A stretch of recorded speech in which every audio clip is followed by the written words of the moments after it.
اور مکہ مکرمہ میں آپ جانتے ہیں کہ امام الانبیاء رحمت کائنات حضرت محمد الرسول اللہ صلی اللہ علیہ وسلم کو کس قدر تکالیف کا سامنا کرنا پڑا۔ خصوصاً آپ صلی اللہ علیہ وسلم طائف کے سفر جب تشریف لے گئے اور آپ صلی اللہ علیہ وسلم کو 3 میل تک مسلسل پتھر مارے گئے اور زخموں سے چور چور ہو کر آپ باہر آئے، اور یہ وہ وقت تھا کہ جب آپ واپس مکہ تشریف لائے۔ اب مسئلہ یہ تھا کہ مکہ میں آپ صلی اللہ علیہ وسلم کو گویا کہ داخل ہونا ایک بہت بڑا مسئلہ تھا۔ چنانچہ آپ نے ایک سردار کی طرف پیغام بھیجا کہ وہ مجھے امان دے اور میں مکہ آؤں، اس نے معذرت کی، دوسرے نے معذرت کی، تیسرے نے آپ صلی اللہ علیہ وسلم کو اجازت دی۔ اس کیفیت میں اور اس پریشانی کے عالم میں جب تھے، تب رب نے جبرائیل کو بھیجا اور جبرائیل سے کہا جاؤ میرے محبوب کو بلاؤ، ہم اسے اپنے دوستوں سے ملاتے ہیں۔ سبحان الذی اسری بعبدہ لیلا من المسجد الحرام الی المسجد الاقصی، پاک ہے وہ ذات جو اپنے بندے کو لے گیا رات کے تھوڑے سے حصے میں مسجد حرام سے مسجد اقصی تک لے گیا تاکہ اس کو اپنی نشانیاں دکھائے۔ رات کے تھوڑے سے حصے میں اتنا لمبا سفر بھلا کیسے ہو گیا؟ رب نے کہا سبحان، سفر کرنے والے کو نہ دیکھو، سفر کرانے والے کو دیکھو۔ وہ اللہ کرانے پر قادر ہے، قدرت رکھتا ہے۔ تو اس سفر کے 2 حصے ہیں، ایک زمینی اس کو اسراء کہتے ہیں، دوسرا پھر آسمانی اس کو معراج کہتے ہیں۔ اس کا ذکر ہم انشاءاللہ آگے سورۃ النجم میں پڑھیں گے۔ یہاں پر زمینی سفر کا ذکر ہے۔ شیخ سعدی شیرازی کہتے ہیں زباں تا بود در دہاں جائے گیر، ثنائے محمد بود دل پذیر، حبیب خدا اشرف انبیاء کہ عرش مجیدش بود متقا، سوار جہانگیر یکراں براق کہ بگذشت از قصر نیلی رواق۔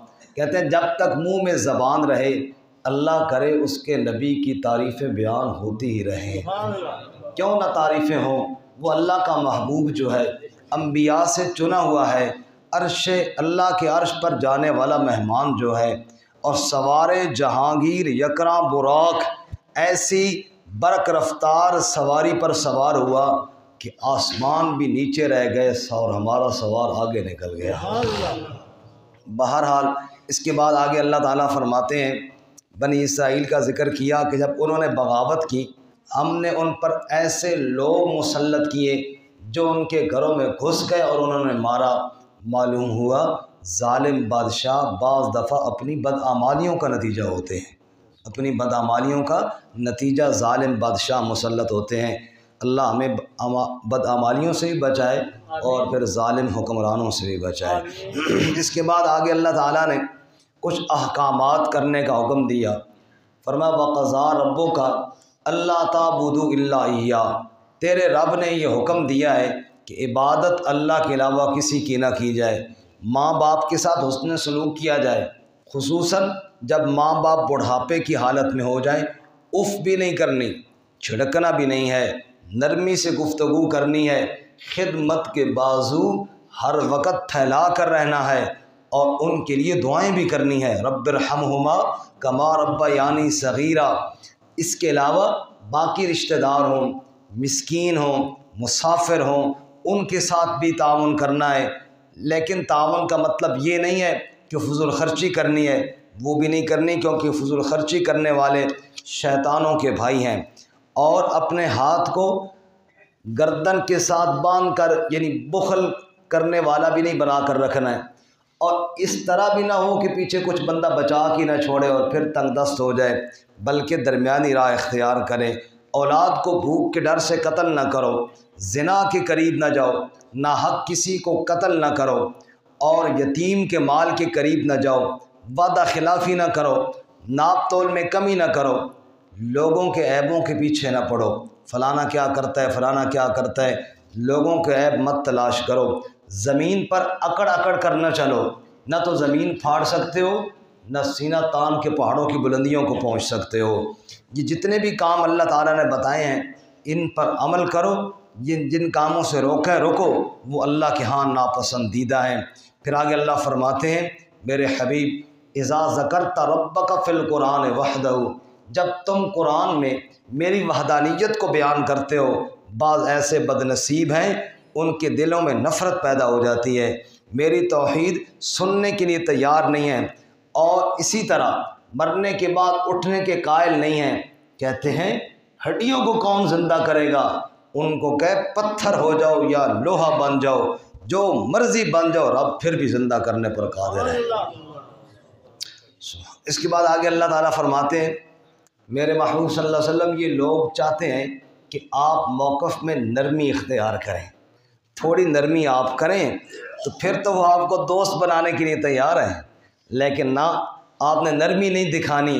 لولا ان ثبتناک لقد کدت ترکن الیہم شیئا قلیلا، اگر ہم آپ کے قدم مضبوط نہ رکھتے نا تو انہوں نے تو آپ کو اپنے موقف سے پھسلا ہی لینا تھا، لیکن آپ کے ساتھ ہماری تائید ہے میرے محبوب، اس لیے آپ نے قرآن کی تبلیغ کو نہیں چھوڑنا، بلکہ اعلان کیجیے جاء الحق وزہق الباطل ان الباطل کان زہوقا، حق آ گیا اور باطل بھاگ گیا، باطل تو ہے ہی بھاگنے والا۔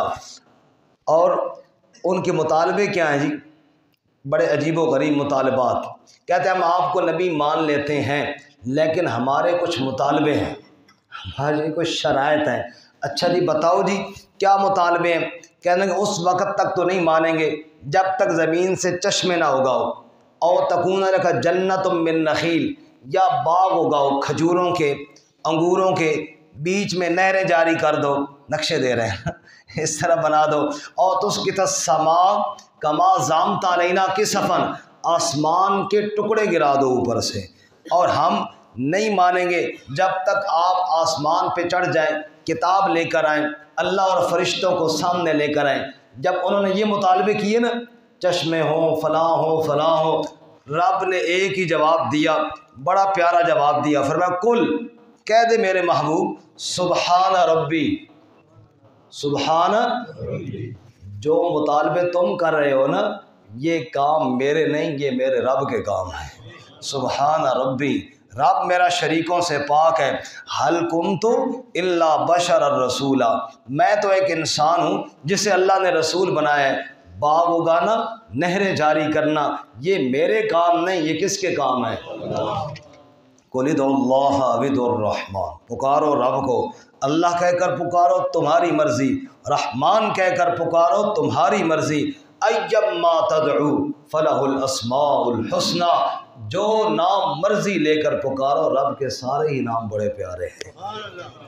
اس کے بعد سورۃ الکہف ہے جی، سورۃ الحمدللہ الذی انزل علی عبدہ الکتاب، توجہ فرمائیں، پچھلی سورت شروع ہوئی سبحان الذی اسری بعبدہ، یہ سورت شروع ہوئی انزل علی عبدہ، وہاں بھی آپ کی صفت عبدیت ذکر ہوئی، یہاں بھی آپ کی صفت عبدیت ذکر ہوئی، وہاں معراج کا ذکر تھا، یہاں قرآن کا ذکر ہے۔ معراج بھی میرے نبی کا معجزہ، قرآن بھی میرے نبی کا معجزہ، لیکن دونوں معجزوں کے ذکر کرتے وقت اللہ نے جو آپ کی صفت ذکر کی ہے وہ عبدیت کی ذکر کی ہے۔ پاک ہے وہ ذات جس نے اپنے بندے کو سیر کرائی، اور پاک ہے وہ ذات جس نے اپنے بندے کو قرآن عطا فرمایا۔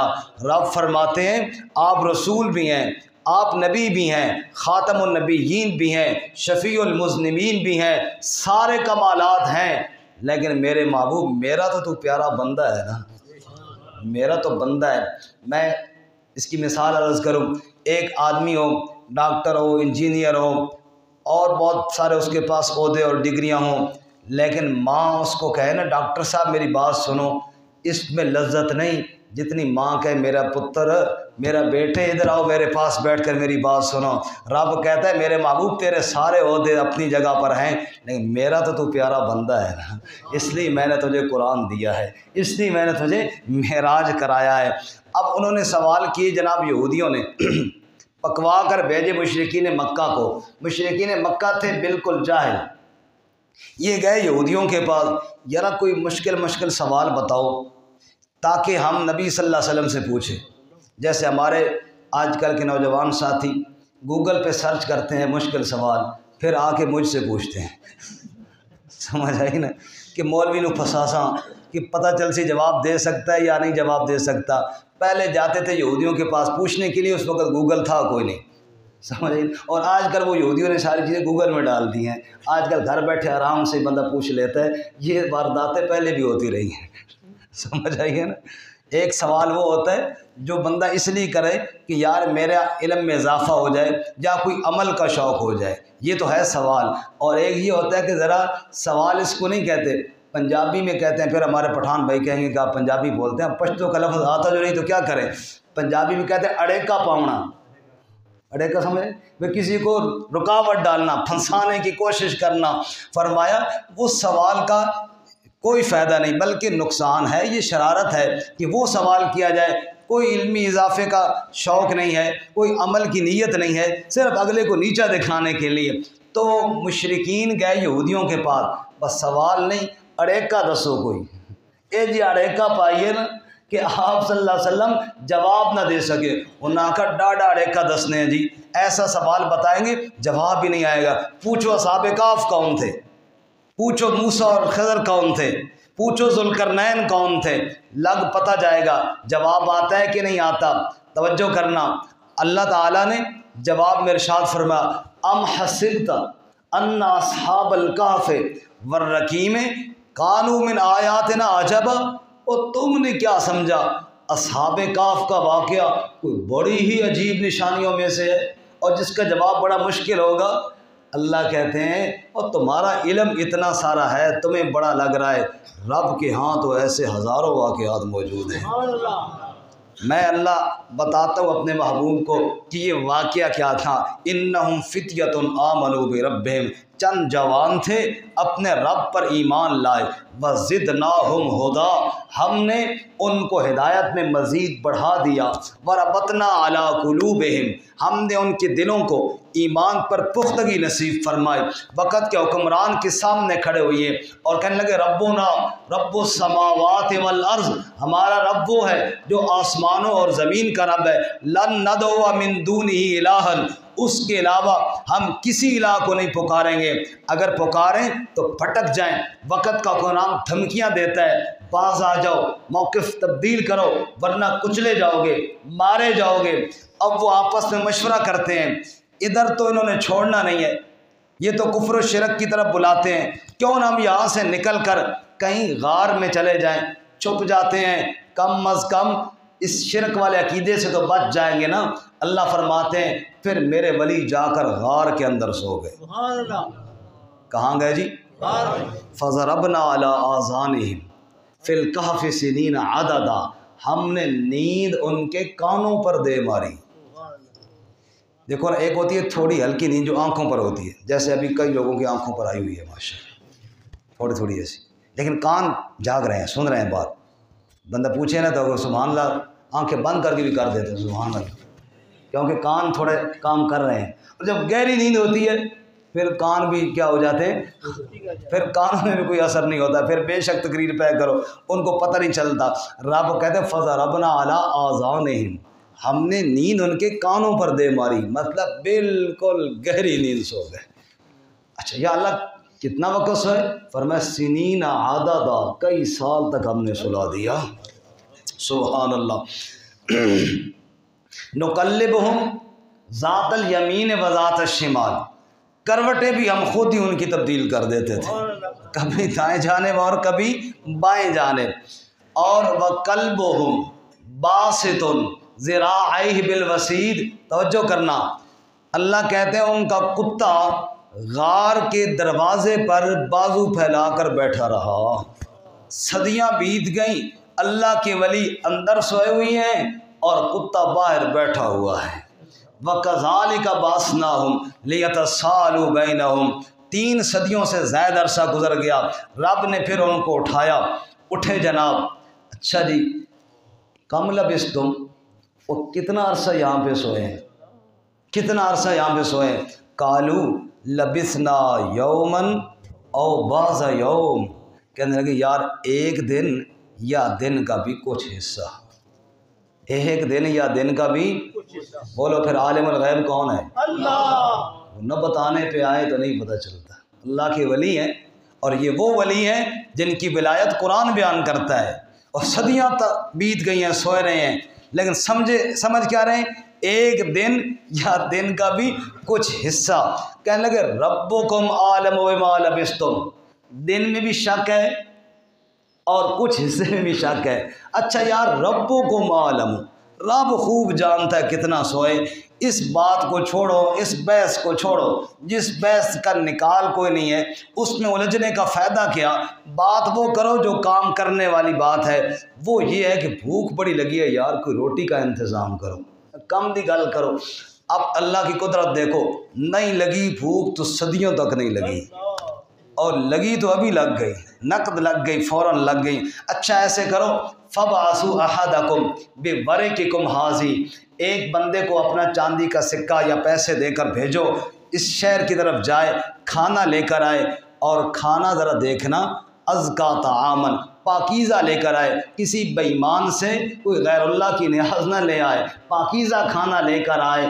اچھا وَلْيَتَلَطَّفْ، اور پیسوں میں جھگڑا نہ کرے، نرمی کرے تاکہ پکڑے نہ جائیں، چھپ کے گئے ہوئے تھے پکڑے نہ جائیں، نرمی کرے، دو چار پیسے فالتو لے لے، دے دے، آ جائے۔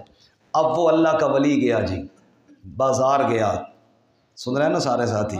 یا اللہ کل ہم یہاں سے گئے تھے، عجیب نقشہ تھا، یہ تو جگہ خالی تھی اور آج بلڈنگ بن گئی ہے، ایک دن میں بڑی تیز بھائی بلڈنگ بنائی، عجیب و غریب۔ اب بندہ 2 سال بعد کسی علاقے میں جائے تو نقشے چینج ہوتے ہیں، جہاں 3 صدیوں سے بھی زیادہ عرصہ گزر گیا تھا، کیسے نقشے چینج نہ ہوں۔ خیر بیچارہ چلتا گیا، اب ایک دکاندار کے پاس گیا، کھانے کا مطالبہ کیا، جب پیسے دینے کی باری آئی تو سکہ نکالا 300 سال پرانا۔ وہ کبھی سکے کو دیکھے، کبھی سکے والے کو دیکھے۔ او بھائی صاحب کون سے ملک کی کرنسی لے آئے ہو؟ کون سے ملک کی کرنسی لے آئے ہو؟ کوئی خزانہ مل گیا؟ اس نے کہا یار زیادہ باتیں نہ کر، تم اگر پیسے زیادہ لینا چاہتا ہے 2 فالتو لے لے، تو کھانا دے۔ نے کہا فالتو کی بات نہیں، جو رائج الوقت سکہ ہے، جو ہمارے ملک میں رائج ہے وہ دو نا، یہ کون سے ملک کا سکہ ہے؟ کہا کون سے ملک سے کیا مراد ہے، ہم کل تو یہاں سے گئے ہیں۔ دوسرے کو بلاتا ہے، یار یہ کہتا ہے ہم اسی ملک سے ہیں اور یہ سکہ دیکھو، تیسرے کو، چوتھے کو، وہ تو بندے اکٹھے ہو گئے۔ مشورہ تو یہ تھا کہ کسی کو پتہ نہیں لگنا چاہیے، بندے تو اکٹھے ہو گئے۔ اچھا اب ان میں کوئی بندہ جاننے والا بھی تھا، جیسے ہمارے نوٹ کے اوپر قائد اعظم صاحب کی تصویر بنی ہے، ظاہر ہے اس سکے پر بھی کوئی تصویر، کوئی نشانی تو ہوگی، کوئی تاریخ پڑا ہوا تھا، جس نے اس وقت کے بادشاہ کا سن رکھا تھا، وہ سکہ دیکھا، اس بادشاہ کی تاریخی اوراق اس کے ذہن میں آئے۔ اصحاب کہف کی بات بھی تاریخ میں لکھی ہوئی تھی کہ کچھ لوگ گم ہو گئے، پتہ نہیں کدھر گئے، وہ بات ساری یاد آ گئی، اس کے دماغ میں گھومنا شروع ہو گئی کہ یہ وہی نہ ہو۔ اس نے پوچھا تم آئے کہاں سے ہو؟ کہا یار میں تو غار سے آیا ہوں۔ انہوں نے کہا ان بندے کو قابو رکھو، تحقیق کرتے ہیں یہ کون ہے۔ یا اللہ مشورہ تو ہم نے غار میں یہ کیا تھا کہ پتہ نہ چلے، اب یہ تو سارے میرے گرد ہو گئے، جب سارے گرد ہو گئے نا، اس نے کہا میں کلہ نہیں، غار جو اور بھی ہے۔ ہمارے مدرسے کے طالب علم ٹرین پہ سفر کر رہے تھے، ٹکٹ کسی نے بھی نہیں لیا، جب ایک پکڑا گیا نا، اس کا کہا آگے پیش ہو، ٹکٹ کیوں نہیں لیا؟ اس کا کہ تیرے باقی مسیر لگنے سارے ڈبے کا ایک بھی ٹکٹ نہیں لیا، سارے سب کو پکڑوا دیا۔ بہرحال اب وہ جناب اللہ کی قدرت، صدیاں بیت گئی تھیں، وہ بادشاہ بھی گیا جو ان کو دھمکیاں دیا کرتا تھا، اب بادشاہ وہ نہیں رہا، اب بادشاہ اور ہے اور یہ توحید کو ماننے والا ہے۔ فرق اتنا ہے، کچھ لوگ قیامت کے منکر ہیں، کہتے ہیں جب مر جائیں گے پھر کیسے اٹھیں گے، اور وہ دعا کر رہا تھا یا اللہ کوئی ایسی دلیل آئے نا جس سے یہ سمجھ جائیں کہ واقعی تو دوبارہ اٹھانے پر قادر ہے۔ اللہ اصحاب کہف کو اٹھا کر لے آیا، اور جو اللہ 3 صدیوں کے بعد اصحاب کہف کو اٹھا سکتا ہے، وہ اللہ تعالیٰ قیامت کے دن مردوں کو بھی اٹھا سکتا ہے۔ قربانی انہوں نے اس وقت دی اور اللہ تعالیٰ نے ثمرہ وہاں دے دیا۔ اچھا ہمارے ہاں نکمی بحثیں بڑی ہوتی ہیں جن کا حاصل کوئی نہیں، اس وقت بھی ہوتی تھیں۔ اللہ فرماتے ہیں سیقولون ثلاثۃ رابعہم کلبہم، بعض لوگ جناب بحثیں کریں گے، 3 تھے جی اصحاب کہف، چوتھا ان کا کتا تھا، دوسرا کہ نہیں خمسۃ سادسہم کلبہم، وہ جناب 5 تھے، چھٹا کتا تھا۔ اللہ کہتے ہیں رجمم بالغیب، غیب میں پتھر پھینکیں گے۔ اور بعض کہیں گے سبعۃ وثامنہم کلبہم، 7 تھے اور 8واں ان کا کتا تھا۔ قل ربی اعلم بعدتہم، اللہ نے آگے گنتی کلیئر کر کے نہیں بتائی کہ اتنی ہے۔ کیوں؟ اس بحث کا تعلق کیا ہے تمہارے ساتھ کہ 6 تھے یا 7 تھے یا 8 تھے؟ تم نے ان کے لیے کوئی عید پر کپڑے سلوانے ہیں بھائی؟ تمہیں پتہ ہو کہ کتنے تھے؟ قل، آپ کہہ دیجئے ربی اعلم بعدتہم، ان کا رب، میرا رب ان کی گنتی کو جانتا ہے۔ اللہ تعالیٰ بتانا یہ چاہتے ہیں وہ جس بحث میں فائدہ نہیں ہے، جس بحث میں فائدہ نہیں ہے اس میں الجھنے کی کیا ضرورت ہے؟ ہمارے تبلیغی جماعت والے ساتھی کہتے ہیں گشت پر ہم گئے ڈیرے پہ، پنجاب میں ڈیرے بنے ہوتے ہیں، وہاں حقہ لگا ہوتا ہے، حقے پہ لوگ بیٹھے ہوئے تھے، ہم گئے جناب مسجد میں، آؤ ایمان یقین کی بات ہو رہی ہے، کوئی نماز روزے کے لیے آؤ، ان آکھا باؤ جی مولوی جی مسجد جاساں ای دسو کہ تراویح 8 ہیں کہ 20 ہیں؟ بندے آ کے چودھری جی اساں تو کوئی پتہ نہیں، ویکھو تساں نہ 8 پڑھنیاں تے نہ 20 پڑھنیاں، تساں دھوکا پینا تو تمہانوں کیڑی ٹینشن ہے؟ یہ تو وہ بندے گل کرنا جڑے مسیح وچ کم از کم آن تو صحیح، تو تمہیں کیا لگے ان باتوں سے جن کا تمہیں فائدہ کوئی نہیں ہے؟ 8 تھے اصحاب کہف یا 6 تھے یا 3 تھے، اس بحث میں الجھنے کا کوئی فائدہ کیا ہے؟ کہتے ہیں کسی علاقے میں 2 مولوی لڑ پڑے، ایک نے آکھا اصحاب کہف دے کتے دا رنگ کالا ہی، دوسرا کا جھوٹ بولنا سفید رنگ ہے۔ ادھے لوگ اس نال ہو گئے اور ادھے لوگ اس نال ہو گئے، سمجھ آئی؟ اس سے تقریریں ہو رہی ہیں بھائی جناب کتے دا رنگ کالا ہے یا کتے دا رنگ سفید ہے، بس کالا ہوئے یا سفید ہوئے تو ہم کیڑا فائدہ ہے اس میں؟ کوئی ہے فائدہ جی؟ تو ایسی بحثوں میں الجھنے کا کوئی فائدہ نہیں ہے جس بحث میں کوئی حاصل نہ ہو، کوئی دین کا فائدہ نہ ہو، کچھ میرے ایمان اور عمل کا فائدہ نہ ہو۔ بہرحال جب انہوں نے یہ سوال کیے تھے نا جی اصحاب کہف کون ہے، موسیٰ خضر کون ہے، آپ صلی اللہ علیہ وسلم فرمایا تھا میں کل جواب دے دوں گا۔ کیا فرمایا تھا؟ کل جواب دے دوں گا۔ کہنا کیا تھا؟ انشاءاللہ میں کل جواب دوں، انشاءاللہ رہ گیا۔ اور آپ کے بھولنے میں بھی حکمت ہے، امت کو سبق سکھانا ہوتا ہے۔ بہرحال اللہ تعالیٰ نے 15 دن تک وحی نہ بھیجی۔ مشرکین بڑے خوش ہوئے، ہاں واقعی مشکل سوال تھے نا، جواب نہیں آ رہا۔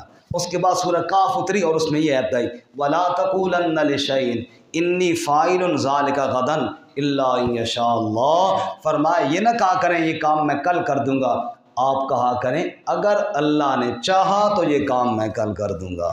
اللہ کی چاہت کے بغیر کچھ نہیں ہوتا، کہو انشاءاللہ، ہر کام میں انشاءاللہ۔ مومن کی تو شان ہی یہی ہے، جی کل یہ کام ہوگا انشاءاللہ۔ کیسی طبیعت ہے؟ جی الحمدللہ، میں جا رہا ہوں جی فی امان اللہ، میں چل پڑا ہوں جی توکلت علی اللہ۔ اللہ کی طرف نسبت کرتے ہیں ہر کام کی، اپنی مرضی اس میں شامل ہے۔ بیچ میں اللہ تعالیٰ نے ایک اور واقعہ سنا، تھک نہیں گیا آپ حضرات؟ جی صرف کائی صاحب بول رہے ہیں، باقی حضرات وہ مریم علیہ السلام چوک دا روزہ رکھے، کل کے سبق ہم انشاءاللہ پڑھیں سورہ مریم میں۔ مریم علیہ السلام نے چپ کا روزہ رکھا تھا کیونکہ ان کا بیٹا پیدا ہوا تھا۔ آپ سارے حضرات بولیں جی، تھک تو نہیں گیا آپ حضرات؟ بس تھوڑی سی بات رہ گئی ہے جی۔ اللہ تعالیٰ نے 2 شخصوں کا قصہ سنایا جی، 2 بھائیوں کا قصہ سنایا۔ ایک کے پاس باغ تھے 2، ہر قسم کے پھل اور خوب فراوانیاں تھیں۔ دوسرا بھائی کوئی میری طرح غریب ہی تھا۔ اب وہ جو غریب تھا ایمان والا، وہ جو مالدار تھا تکبر میں آ گیا اور کفر و شرک میں آ گیا۔ اس غریب سے کہنے لگا سنوئے تیرے پاس کیا ہے؟ اے میرے باغ ویکھ، میرا پیسہ ویکھ، میری آمدن ویکھ، اور مجھے قیامت کا ڈر بھی کوئی نہیں۔ تیرے پاس ہے بھی کچھ نہیں اور قیامت سے ڈرتا بھی ہے، وہ ڈر بھی تیرے اوپر مسلط ہے۔ ما ظن الساعۃ قائمہ، میں تو سمجھتا ہوں قیامت کوئی نہیں آئے گی، نعوذ باللہ ذالک۔ اگر آئی بھی نہ تو نہ ڈرا، تجھ سے میں بہتر ہی ہوں گا۔ وہ غریب اس کو کہنے لگا یار بات سن، تجھے کہنا چاہیے تھا ماشاء اللہ لا قوت الا باللہ، جس اللہ نے باغ دیے نعمتیں دیے اس کا ذکر کرتا، باقی اللہ سے ڈر، اللہ اس باغ کو برباد بھی کر سکتا ہے۔ میں نے کہا چھوڑ یار، اللہ فرماتے پھر ایک دن ایسا ہی ہوا، وَأُحِيطَ بِثَمَرِهِ، اللہ کا عذاب آیا، سارے باغ اللہ نے برباد کر کے رکھ دیے۔ اب جناب ہتھیلی پہ ہتھیلی مار رہا ہے، کہتا ہے واہ افسوس، مجھے تو بیج بھی نہ ہاتھ آیا، اور افسوس کر کے کہتا ہے یا لیتنی لم اشرک بربی احدا، کاش میں بھی شرک نہ کرتا تو اچھا تھا۔ اب سمجھ میں آئی، لیکن ٹھوکر لگنے کے بعد بھی سمجھ جائے تو اللہ کی نعمت ہے۔ اس کے بعد جناب واقع موسیٰ اور خضر علیہ السلام کا۔ موسیٰ علیہ السلام کو اللہ نے حکم دیا آپ جائیں مجمع البحرین، دو دریاؤں کے ملنے کی جگہ درمیان میں، وہاں میرا ایک بندہ ملے گا، اس کے پاس جائیں اور کچھ علم آپ سیکھ کر آئیں۔ حضرت موسیٰ علیہ السلام اپنے ساتھی حضرت یوشع بن نون کو لے کر روانہ ہوئی، اور نشانی اللہ نے یہ بتائی تھی کہ مچھلی اپنے پاس رکھ لیں، اور جہاں مچھلی زندہ ہو کر دریا میں چھلانگ مارے گی نا، وہیں وہ بندہ ہوگا، تمہیں مل جائے گا۔ اب جناب ظاہر بات ہے خادم کے پاس ہی مچھلی ہونی تھی، حضرت یوشع کے پاس۔ حضرت موسیٰ علیہ السلام گئے اور آ کر ایک جگہ آرام کے لیے رکے، مچھلی نے جناب ماری چھلانگ، دریا میں چلی گئی، اور بالکل جیسے سرنگ لگا کے نا پانی آدھا ادھر اور آدھا ایسے جا رہی۔ حضرت یوشع دیکھ رہے ہیں، چلو موسیٰ علیہ السلام اٹھتے ہیں تو میں بتاتا ہوں۔ موسیٰ علیہ السلام اٹھے تو وہ بتانا ہی بھول گئے، آگے چل پڑے۔ آگے گئے تو تھک گئے، موسیٰ علیہ السلام کہا یار وہ مچھلی لاؤ، کوئی کھائیں پئیں، تھک گئے ہیں۔ ان کا جی مچھلی تو ادھر جب آپ سوئے تھے نا وہ دریا میں چلی گئی تھی۔ تو اللہ کے بندے ہم نے تو وہاں تک جانا تھا، یہ ہم آگے سفر کر کے آئے، پھر واپس گئے۔ اب توجہ کرنا، تلاش میں ہے موسیٰ علیہ السلام اور ان کے ساتھی یوشع بن نون علیہ السلام۔ جس بندے کی تلاش موسیٰ کلیم اللہ کر رہے ہوں وہ بندہ کتنی شان والا ہوگا، بات سمجھ میں آئی ہے کہ نہیں؟ جس کی تلاش موسیٰ کلیم اللہ کر رہے ہوں، جس کو ڈھونڈ رہے ہوں، اور رب نے کہا اس کے پاس جاؤ، وہ بندہ کتنی شان والا ہوگا۔ رب کہتے ہیں ہاں شان والا تو ہے، لیکن اور میں تمہیں اس کی شان کی وجہ بتاؤں۔ فَوَجَدَ عَبْدًا مِّنْ عِبَادِنَا آتَيْنَاهُ رَحْمَةً مِّنْ عِنْدِنَا، یہ سب شانیں اس کو میری رحمت کی وجہ سے ملی تھی۔ وَعَلَّمْنَاهُ مِن لَّدُنَّا عِلْمًا، ہم نے اپنی طرف سے علم عطا فرمایا تھا۔ اب موسیٰ علیہ السلام گئے، ان کے پاس جانا ہے، ان سے علم سیکھنا ہے۔ سیکھنا کس نے ہے؟ موسیٰ علیہ السلام نے۔ سیکھنا کس نے؟ بولو۔ معلوم ہوا علم حاصل کرنے کے لیے ضروری نہیں کہ بچے بھی ہوں، بڑے بھی شوق رکھیں تو وہ بھی حاصل کر سکتے ہیں، بڑے بھی، ہاں بڑے کو، لیکن یہ ہے کہ علم حاصل کرتے وقت ذرا بڑائی سائڈ پہ رکھنی پڑے گی، کیونکہ بڑا بن کے نہیں، طالب بن کے جب بندہ سیکھتا ہے پھر علم حاصل ہوتا ہے۔ اب گئے، اب دیکھنا کس طرح آداب ہیں علم حاصل کرنے کے۔ موسیٰ علیہ السلام جا کر یہ نہیں کہتے کہ بھائی میں کلیم اللہ ہوں، اللہ کے ساتھ کلام کرنے والا ہوں، تو میں آ گیا ہوں جناب پڑھنے۔ فرمایا نہ، جا کر انداز دیکھو، حل اتبعک، میں آپ کی اتباع کروں گا، آپ کی بات مانوں گا۔ معلوم ہوا جس شاگرد کو بات ماننی نہ آئے وہ پڑھے ہی نہیں۔ جب بات نہ مانے، ادب نہ کرے تو پھر اس کو علم کہاں سے آئے گا؟ علم حاصل کرنے کے لیے پہلی بات یہی ہے کہ استاذ کی بات ماننی پڑتی ہے، اتباع کرنی پڑتی ہے، ورنہ وہ طالب علم محروم رہ جاتا ہے۔ حل اتبعک، میں آپ کی اتباع کروں گا، آپ مجھے علم سکھائیں۔ انہوں نے فرمایا آگے سے نہیں، آپ مہربانی کریں داخلہ نہ لیں۔ کیوں جی؟ کہ اِنَّكَ لَن تَسْتَطِيعَ مَعِيَ صَبْرًا، آپ لگتا ہے صبر نہیں کر پائیں گے، اور علم کے لیے صبر ضروری ہے۔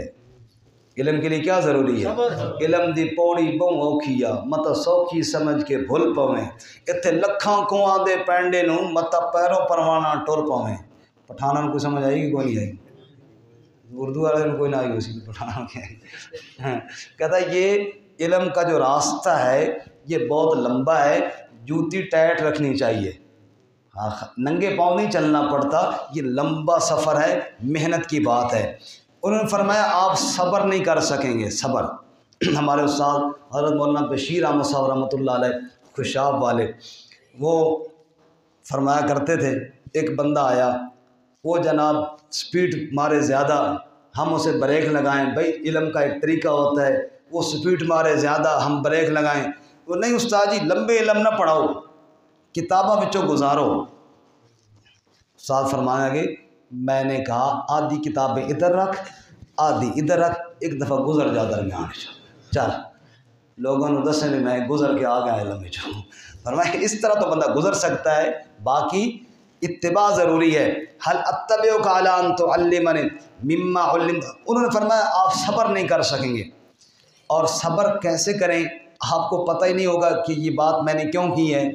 انہوں نے کہا جی نہیں، ستجدنی انشاءاللہ صابرا، میں انشاءاللہ صبر کروں گا اور آپ کی نافرمانی نہیں۔ ان کا اچھا ٹھیک ہے، پھر اگر اتنا شوق ہے تو پھر میرے اس مدرسے کا سکول کا قانون یہ ہے کہ میں جو کام بھی کروں آپ نے مجھ سے پوچھنا نہیں ہے کہ یہ کام کیوں کیا ہے، آپ نے مجھ سے پوچھنا نہیں، جب تک کہ میں خود نہ بتاؤں۔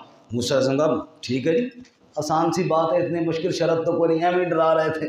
اب جناب بات طے ہو گئی، سفر آگے شروع ہوا، کشتی میں جا بیٹھے۔ کہاں بیٹھے جی؟ کشتی میں۔ جب کشتی سے اترنے لگے نا تو حضرت خضر علیہ السلام نے کلہاڑی ماری اور کشتی کا پھٹا توڑ دیا۔ موسیٰ علیہ السلام او تیری اللہ کے بندے یہ کیا کر دیا؟ انہوں نے ہمیں کشتی میں بٹھایا، کرایہ بھی نہیں لیا، اور آپ نے جناب کشتی کا پھٹا ہی توڑ دیا۔ حضرت خضر علیہ السلام فرمایا میں نے کہا نہیں تھا کہ آپ چپ نہیں کر سکیں گے؟ اوہ غلطی ہوگی، بھول گیا جی، اب نہیں بولوں گا۔ میں نے جو کہا تھا کہ میں وہ کام کروں گا کہ آپ سے صبر نہیں ہو پائے گا۔ جی ٹھیک ہے، اب جناب خاموش رہوں گا۔ ٹھیک ہے جی آگے چلو۔ اب ظاہر بات ہے اس بات پہ لگا تو موسیٰ علیہ السلام کو عجیب۔ مثال کے طور پہ ہم روڈ پہ کھڑے ہو، ایک بندہ آئے لفٹ دے دے گاڑی پہ، آؤ جی استاد جی بیٹھ جاؤ، تو استاد جی شیشہ ہی بند رکھو، شیشہ توڑ دیں تو عجیب تو لگتا ہے نا کہ یار اس نے لفٹ دیا اور انہوں نے شیشہ توڑ دیا۔ بہرحال آگے چلے، آگے ایک لڑکا ملا جی، فقتلہ، خضر علیہ السلام نے ماری تلوار اور سر تن سے جدا کر دیا۔ موسیٰ علیہ السلام بھلا یہ کہاں صبر کرے یہ دیکھ کر، موسیٰ علیہ السلام کو تو بڑا غصہ آیا، قتلت نفسا زکیۃ بغیر نفس، نہ حق جان کو مار ڈالے، لقد جئت شیئا نکرا، بڑا عجیب غلط کام کیا ہے۔ میں نے کہا نہیں تھا کہ آپ داخلہ نہ لیں، انک لن تستطیع معی، اچھا ٹھیک ہے جی ٹھیک ہے، ان سألتک عن شیء بعدھا فلا تصاحبنی، اگر پھر میں نے سوال کیا نا جی تو پھر بے شک نکال دینا، اب ایک چانس اور دو۔ کہا چلو ٹھیک ہے، آگے چلے گئے، آگے ایک بستی ہے تو استطعما اہلہا، تو انہوں نے یعنی حضرت موسیٰ علیہ السلام نے ان سے کھانا مانگا، بھوک لگی تھی، وہ کھانا دو، فابوا ان یضیفوہما، انہوں نے کہا جی روٹی شوٹی والی گل کوئی نہیں، کھانا ہم بولے نا جی پتہ نہیں کوئی اسلام آباد تھا یا کون سی بستی تھی، انہوں نے کہا جی کھانا ہوٹل تو کہو ہے، کوئٹہ ہوٹل کھلا تھا، کھانا ہم نہیں دیتے۔ اب جناب کھانا انہوں نے نہ دیا، ادھر ایک دیوار گری تھی، حضرت خضر علیہ السلام فرمایا موسیٰ علیہ السلام سے چلو ساتھ ملو ان کی دیوار چڑھا دے۔ موسیٰ علیہ السلام کا بات سنو، ان کی تو بنی ہوئی دیوار بھی گرانی چاہیے، جنہوں نے ہمیں کھانا نہیں دیا اور آپ ان کی دیوار بنا رہے ہیں۔ فرمایا آپ اب میرے ساتھ نہیں رہ سکتے، ھذا فراق بینی و بینک، آپ اور میرے درمیان اب جدائی کا وقت آ گیا، میں اب آپ کو بتاتا ہوں کہ یہ کام میں نے کیوں کیے۔ اما السفینہ، پہلی بات جو کشتی والی تھی وہ تو مسکینوں کی تھی، غریبوں کی تھی جو دریا میں مزدوری کرتے تھے۔ آگے ایک بادشاہ تھا وہ کشتی غصب کر لیتا تھا، چھین رہا تھا، تو میں نے پھٹا توڑ دیا تاکہ ان کی کشتی کو دیکھے گا کہ یار یہ عیب دار ہے تو اس طرح وہ چھینے گا نہیں، بھائی اس کی ہمارے کام کی نہیں ہے، تو نئی کشتی وہ غصب کر لیتا ہے۔ اب آپ بتاؤ اے موسیٰ، ساری کشتی ان کی وہ ظالم لے لیتا وہ بہتر تھا یا ایک پھٹا ٹوٹ گیا وہ ایک تو لگا لیں گے نا بعد میں، یہ بہتر ہے؟ موسیٰ علیہ السلام ہاں نہیں یہ والی بات تو بہتر تھی، اور میں نے تو اس لیے کیا تاکہ ان کی کشتی بچ جائے۔ اچھا ٹھیک ہو گیا جی۔ وہ لڑکے کو حضرت کیوں مار ڈالا تھا وہ مجھے بڑا فرمایا اصل بات یہ ہے لڑائی اور جنگ جہاد جب ہوتا ہے تو وہاں کچھ لوگ مارے جاتے ہیں نا، قتل ہوتا ہے نا، اور کئی دفعہ سینکڑوں لوگ مر جاتے ہیں، ایسے ہوتا ہے کہ نہیں ہوتا؟ کئی دفعہ سینکڑوں لوگ مر جاتے ہیں، اور بعض دفعہ بعض لوگوں کو مارنا ضروری ہوتا ہے زیادہ لوگوں کو بچانے کے لیے۔ ایک بات پھر یاد آ گئی بیچ میں، ایک عدالت میں نا ایک جج نے پوچھا ڈرائیور سے، تو نے گاڑی باراتیوں کے اوپر چڑھا دی اور نیچے 60 بندہ آ کے مر گیا۔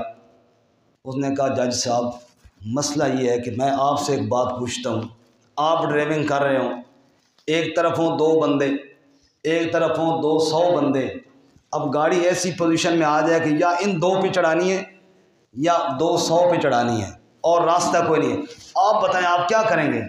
اس کا ظاہر ہے 2 بندوں کی طرف ہی لے جاؤں گا، چلو جانی نقصان کم ہو۔ میں جج صاحب میں نے بھی ایسے ہی کیا تھا، ادھر بارات آ رہی تھی 150-200 بندہ تھا اور ادھر 2 بندے تھے، تو میں نے بھی سوچا چلو زیادہ جانی نقصان نہ ہو، ان 2 کی طرف گاڑی لے جاؤں، لیکن افسوس ان 2 میں سے ایک بھاگ کر ادھر چلا گیا تھا، پھر میں گاڑی اس کے پیچھے لے کر ادھر گیا، باقی 60 تو بعد میں مر گئے، باقی 60 تو بعد میں مرے ہیں۔ میں باقیوں کو مارنا نہیں چاہتا تھا، میں اس ایک کو ہی مارنا چاہتا تھا۔ تو مر جاتے ہیں، حادثات بھی ہو جاتے ہیں، جنگ میں بھی کئی لوگ مر جاتے ہیں۔ تو اب ایک آدمی جو فتنہ پرور ہو، جو فسادی ہو، جو فتنے کی جڑ ہو، اب 100 بندوں کو مارنا بہتر ہے یا اس ایک کو مارنا بہتر ہے؟ تو حضرت خضر علیہ السلام فرمایا موسیٰ علیہ السلام آپ ایوے غصے ہو گئے، یہ جو تھا یہ فتنے کی جڑ تھی اور اس نے آگے نسلوں کو برباد کرنا تھا، تو اللہ نے حکم دیا اس ایک کو ہی ختم کر دو، ادھر اس ایک کو ہی۔ اس کی آسان مثال یوں سمجھے نا، کئی بچے بچپن میں فوت ہو جاتے ہیں، میں اور آپ کہتا ہیں بڑا افسوس ہو جائے، یہ نہیں مرنا چاہیے، لیکن جو رب جانتا ہے نا وہ میں اور آپ نہیں جانتے، کیا پتہ اس نے بڑا ہو کے کیا کرنا تھا، وہ اللہ نے ادھر ہی ختم کر دیا، اللہ ہی بہتر جانتے ہیں اور کوئی نہیں بہتر جانتا۔ تو فرمایا وہ اللہ نے حکم دیا اس فتنے کو ادھر ہی ختم کر، تب میں نے کر دیا۔ اور وہ جو دیوار تھی وہ یتیم بچوں کی تھی، کھانا بڑوں نے نہیں دیا، یتیموں کا تو قصور نہیں تھا نا جی، اس لیے ہم نے۔ اور سنو وما فعلتہ عن امری، ان میں سے کوئی ایک کام بھی میں نے اپنی مرضی سے نہیں کیا، سب رب کے حکم سے کیے ہیں۔ اور آخری بات سورہ کاف کی وہ بھی سن لیجیے، اب آج کے سبق کی آخری بات ہے۔ ذوالقرنین کون تھے جی؟ ان کا ایک سوال تھا، فرمایا وہ ایک بادشاہ تھے جن کو اللہ نے حکومت دی اور مشرق و مغرب تک حکومت کے جھنڈے لہرائے۔ پھر ایک سفر میں ان کے پاس ایک قوم آئی، انہوں نے کہا ان یاجوج و ماجوج، یہ جو یاجوج اور ماجوج ہیں یہ بڑا فساد کرتے ہیں، یہ پہاڑوں کے درمیان سے درہ ہے، وہاں سے نکل کر آتے ہیں، تباہی مچا دیتے ہیں، ہم کوئی پیسے اکٹھے کرتے ہیں، کوئی چندہ مندہ اکٹھا کرتے ہیں، آپ ایک دیوار بنا دیں تاکہ ان سے ہماری جان چھوٹے۔ حضرت ذوالقرنین نے فرمایا تم میرے ساتھ تعاون کرو، چندے کی ضرورت نہیں، میں بادشاہ ہوں، تو ہم دیوار بناتے ہیں۔ لوہے کے ٹکڑے اینٹوں کی جگہ پر لگائے گئے، پگھلا ہوا تانبا اوپر ڈال کر سیمنٹ کا کام لیا گیا، آگ کے اندر گرم کر کے خوب مضبوط دیوار بنا دی گئی، دیوار بن گئی، یاجوج ماجوج قید ہو گئے۔ قال ھذا رحمت من ربی، یہ سب رب کی رحمت سے ہوا ہے، یہ سب کس سے ہوا ہے؟ رب کے۔ جب میرے رب کا وعدہ آئے گا جعلہ دکا وکان وعد ربی حقا، یہ دیوار ٹکڑے ٹکڑے ہو جائے گی۔ رسول اللہ صلی اللہ علیہ وسلم فرمایا یاجوج ماجوج روزانہ اس دیوار کو گرانے کی کوشش کرتے ہیں، لیکن اللہ کے امر سے وہ پھر پوری ہو جاتی ہے، قیامت کے قریب ان کی زبان سے نکلے گا انشاءاللہ کل ہم گرا لیں گے، پھر وہ واقعی گرا لیں گے اور پھر آ جائیں گے اور دنیا میں پھر تباہی ہوگی۔ اللہ ہماری حفاظت فرمائے۔ سورت کے آخر میں فرمایا افحسب الذین کفروا ان یتخذوا عبادی من دونی اولیاء، میرے بندوں کا ذکر تو آپ نے سن لیا لیکن ان میں میرا شریک کوئی نہیں ہے، یہ سب میرے بندے ہیں، ان میں میرا کوئی شریک کوئی نہیں ہے۔ اور اے لوگو اگر تم یہ چاہتے ہو کہ رب سے ملاقات ہو، اگر تم اپنے اللہ سے ملاقات کرنا چاہتے ہو، 2 کام کرو، فَلْيَعْمَلْ عَمَلًا صَالِحًا وَلَا يُشْرِكْ بِعِبَادَةِ رَبِّهِ أَحَدًا، ایک تو نیک اعمال کرو، دوسرا شرک نہیں کرنا۔ اللہ ہمیں نیک اعمال کی توفیق عطا فرمائے اور شرک سے بھی محفوظ فرمائے۔ وآخر دعوانا